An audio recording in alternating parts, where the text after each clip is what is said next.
Hey, what's going on, guys? Welcome back to the German Sky Fitness Podcast Radio Show. Coming to you real quick on this Monday evening, just a handful of days before Thanksgiving 2019. And if you're watching on YouTube, welcome. I have two dogs literally laying right next to me, so there is a high chance that they go berserk here at some point during the episode. So I'm going to try to keep this relatively quick. And if you guys are traveling during this holiday season, I wish you guys the best. Obviously, travel safe. Enjoy Thanksgiving. Go crazy. But try to keep it to obviously just one day and not, 4 or 5 days of binging and then having eaters and drinkers remorse and feeling like, a bloated, constipated, huge version of yourself during the aftermath. But like all things in life, you're adults. You pick and choose your spots as you see fit. But I wanted to get this out. I came across this today as I was doing some social media updates and kind of sharing our content. Martin Rooney, if you guys are familiar, he is famous for training for warriors. That's kind of his brand and how they kind of go around and, share their training system with other gyms and ultimately kind of, franchise it out and have other people, share his training modality. It'd be like if Jeremy Scott Fitness did it, something similar to that. So Martin's been around for a long time, even longer than me, has done a lot of great stuff. And I came across this and I wanted to share it with you guys. I thought it would do well via audio. It's just talking about, starting. We all have to start somewhere. And I've done a podcast before where I talk about if I started over today, here's what I would do. I can do one on business. I can do one on relationships if you choose to listen to that. I could do one on obviously my own personal, training and eating and everything in between. But this is talking about just the average person. Like all of us start, at ground zero. And we all start somewhere. Some of us start training, when we're little kids playing sports. Some of us start as teenagers, some of us in our 20s, 30s, 40s. Some people don't really get into fitness even until their 50s. And I think the longer you delay it, the harder it gets. And I also think the less education you have, the tougher it is as well. And I think we like to overthink things. And now, obviously, with the age of the internet and social being there's so many people creating content and sharing information, it's tough to know where to start. But the basics always work. The simplest things are often the most effective. And I argue a lot with people.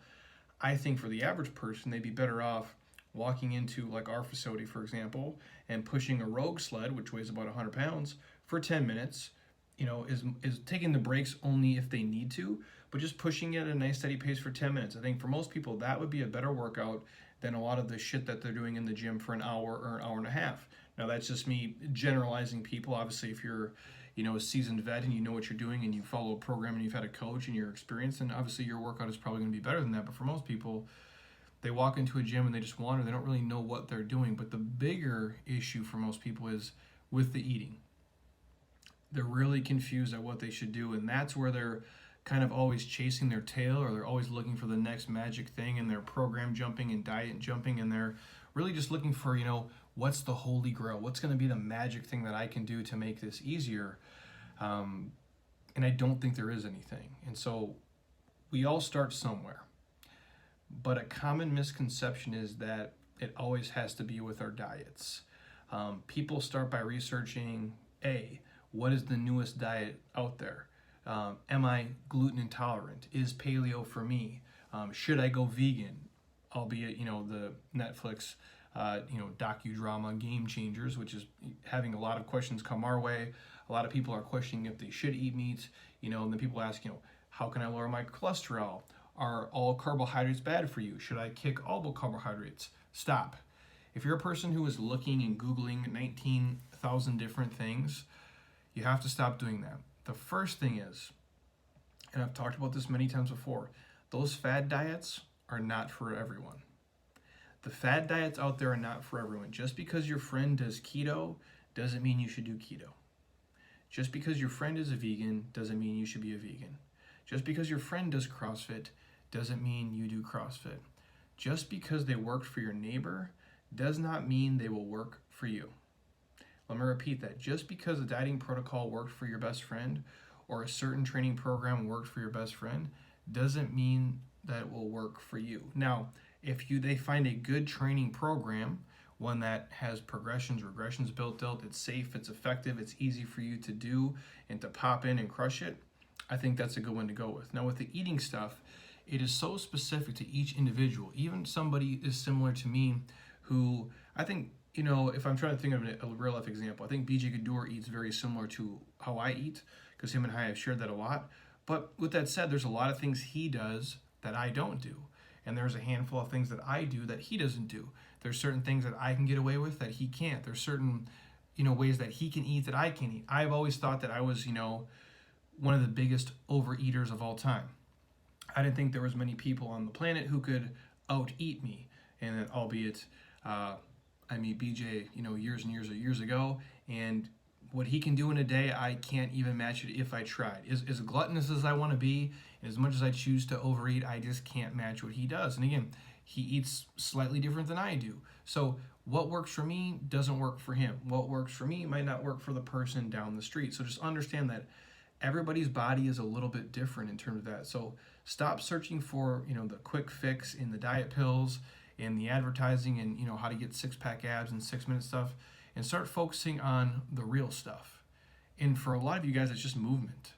It's just basic movement, like putting the game controllers down, getting outdoors, being active. Nature can sometimes be your best medicine, not Netflix, not sitting on your ass binge watching 4 hours of a TV show, just actually getting up and moving your body through space outside. Getting comfortable, being uncomfortable at times. I'm not saying you have to go out and, test your pain cave every 2 seconds and see if you're going to die. But on the same note, don't let the fear of failure scare you from trying something in the gym. You can't succeed without it. You literally can't succeed in fitness without failing. Failing at a 2K PR, failing at, doing your 5K in the time allotted, maybe failing finishing a race, failing finishing lifts. That's been basically my entire, sports life, my entire fitness life has been failure.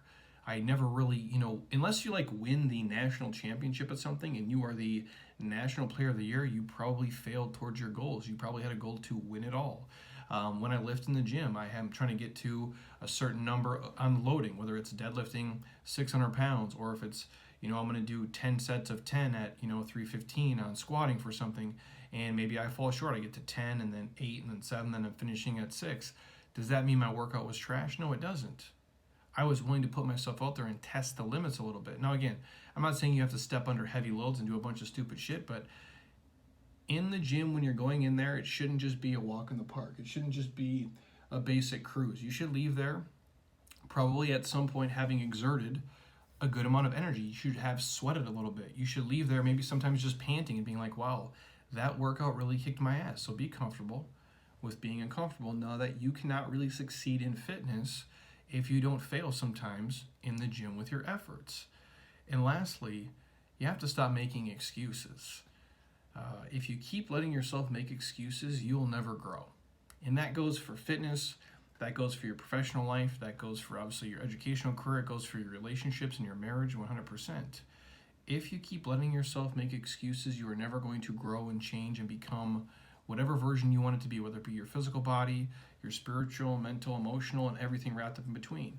You have to start replacing the I can't with the I will, and your life will probably change before your eyes. Or we say, replace your shoulds with must and say, well, I should work out. No, it's I must work out. Well, I should eat right. No, you must eat right. And it's a luxury that you can. If you're listening to me on a $1,500 phone or watching me on your $2,000 computer on YouTube, it is a luxury that you can do fitness for your life, that you're healthy enough and that you have the means to do it. Even if you don't have a fancy gym membership and the freshest Lulu gear and, $300 shoes, you don't need that. You can literally just get out and do lunges, bodyweight squatting, push-ups, go for a run, walk your dog, play, kickball with your homies, whatever it may be. That's where it starts. It doesn't start with you finding the holy grail of eating. It doesn't start with you going super crazy and making things overcomplicated. So let me repeat it one more time. Before you remove all the sugar from your life, before you remove all the fats from your life, which please do not do that. Healthy fats are amazing for you. Before you remove all the carbohydrates from your life, and again, carbohydrates, you guys, are the most easily available energy source for the body. You do not have to go life without them. You can, there is no essential carbohydrate, but you don't have to eliminate an entire macronutrient to be successful and healthy. I know a ton of people who eat a lot of carbohydrates, who are super fit. They're also the most, easily overeaten ones. So please, before you remove carbs, before you remove all dairy, before you eliminate all the cholesterol that you're intaking, before you go, completely vegan or gluten-free or paleo, think of it this way. Maybe you'd be best starting with doing something very basic, with removing the fear, removing the doubt, removing the Netflix, the endless TV, removing the video games, removing the couch that you sit on for 8 hours a day, and removing the bullshit excuses of why you can't just make it to the gym. So before you start looking deep at these crazy, different, drastic fad diets and eating protocols, maybe start with the basics of just committing to moving your body through space, 30 minutes, 3 to 4 times a week, and then going on a handful of walks. Squeezing in mobility when you can, even as you watch Netflix, doing some basic Spider-Man steps or some inchworms, or literally just doing the things that are going to make your body feel good. So again, before you guys go insane and remove everything and go completely drastic and crazy on your diet, start with improving just the most basic stuff by just committing to movement and understanding it's a luxury that you can move your body. And again, it doesn't got to be crazy. You don't have to do some insane protocol and something that your friend did that got her drastic results in 14 days. Look for things that are sustainable for the long haul. And for most of you, that's eating a balanced diet full of all foods and just being active more often than you're being inactive. Again, it's basic stuff. This is nothing earth-shattering and nothing life-changing, but oftentimes people get so deep into the rabbit hole before they've even mastered the basics. A lot of people are asking, hey, should I be doing overhead squatting when they can't even really do a perfect bodyweight squat? My answer would be no. We would have a joke in our place all the time, like, you have to crawl before you walk. You really do. And some of the best athletes in the world only have, 1 or 2 really basic skills. Yet you want to walk into the gym and do 19,000 different crazy, gymnastics movements that you saw on Instagram, and you want to follow the best 3 fat diets that are out there right now. You can do that, sure. But I think for most of you, success is going to be rooted in the basics. And you've heard me say it 1,000 times, but this is just a basic reminder. Do the simple things first. Own the skill. Own what you're trying to do. Drill down on that skill. Once you own it, then you can take and do whatever you choose to do with it. But stop looking for all the magic crazy stuff and just stick to the basics. Protein, produce, pounding water, getting quality sleep, stop stressing, be active, 30 minutes of intense work, maybe 3 to 4 times a week, throw in a couple of walks and some mobility work, and you'll look like a rock star before you know it. So hopefully you guys just enjoyed that. Just my quick, real take on kind of Martin stuff. Again, it's really basic. All of us who are from that school of fitness, the school that works and not selling you snake oil bullshit, this is what we do. A lot of times my workouts aren't sexy. I can make them as fancy as I want for Instagram to show you guys something different, fun, and new, and I want to keep you engaged and give you different ideas. But for the most part, I keep things pretty simple. My food and stuff, I'll share some on Instagram tonight. You can see it. Really basic stuff, real food hustle, real workouts, nothing crazy. Try to take care of myself. And I'm not always chasing the winning lottery ticket and the quick fix. I do the tried and true stuff. That's the way I've, acquired this body. It's the way I've acquired knowledge. It's the way I've, built the marriage that I have. It's the way I've acquired all the wealth I have in my life. I didn't get rich doing anything super quick, and it's not sexy. Painful at some points because I feel like it goes so slow, but it's attainable and it's sustainable. So I have it and I own it for life now. I didn't, easy come, easy go. I think that goes for money.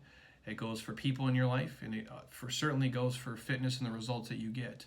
So kind of the beauty of it is that it takes time, effort, energy, and slow and steady really does win the race in terms of trying to look and move and feel your best. So anything else you guys want to hear on the podcast, hit me up, let me know. I'm happy to record it. I might not get anything for you guys before Thanksgiving, so if I don't talk to you, have an amazing Thanksgiving. And if you're driving right now on your holiday trips with your friends and family, be safe, be active, crush Thanksgiving, eat until you want to shit puke, but then after that, get up, move your body around, and use that glycogen and all the stored up carbohydrates and sugars and fats to have an amazing workout on Black Friday. And again, I'll share my 1,000 rep workout on Wednesday, and then on Thanksgiving Day I'll actually share the video version of that so you guys can see it if you choose to do it. It's 1,000 reps using dumbbells only. Typically it takes probably between 45 minutes and about an hour depending on how you load it, and it can burn up to 1,000 calories or more depending on how much you weigh and how hard you punch it. So you guys have that to look forward to. But if you're on iTunes right now, stop. Don't be a lazy ass. If you're on your iPhone, you're on the podcast app already, just unclick off this, scroll down in that podcast app, hit me a 5-star, leave a comment, just say, Jeremy, you rock. I would appreciate it. And if you're on your MacBook or an iPad, it's literally just the iTunes icon, click it, do the same. And again, obviously share this with a friend or family member who wants to kind of jump from crazy program to crazy program, and tell them just do what's tried and true. Slow and steady will run their race for them. It's happened for me, and it can happen for you too. So until next time, eat well, train hard, be nice to people, and please, you guys, just keep doing shit you love with people you enjoy, because your life is too short not to. I'll talk to you guys soon. Peace.